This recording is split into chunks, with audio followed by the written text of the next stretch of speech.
প্রায় ঠেকবে ঠেকবে অবস্থা ছিল। রাখ আল্লাহ বাঁচাই।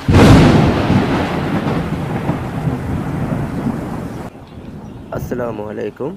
রাত্রি যত গভীর, চিন্তা তত প্রবল হচ্ছে। এক সারিতে শত শত গাড়ি অপেক্ষা করছে ফেরিতে ওঠার জন্য। আমরাও তার ব্যতিক্রম নই।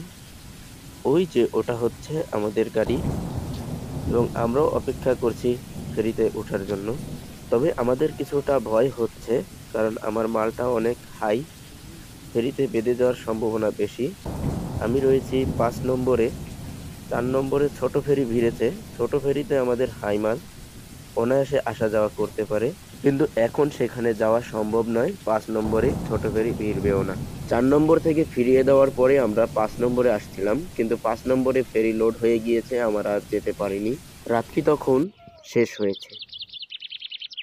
আল্লাহর অশেষ রহমতে শেষ পর্যন্ত ফেরি পাওয়া গেছে।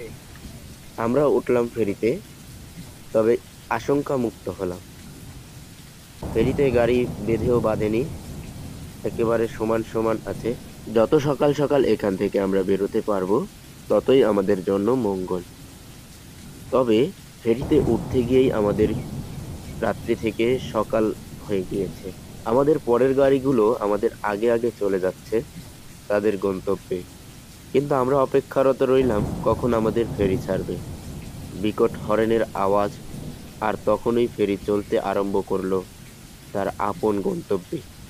সবাইকে পরবর্তী ভিডিও দেখার আমন্ত্রণ জানিয়ে এখানেই শেষ করছি। আমি মোহাম্মদ রবিউল ইসলাম।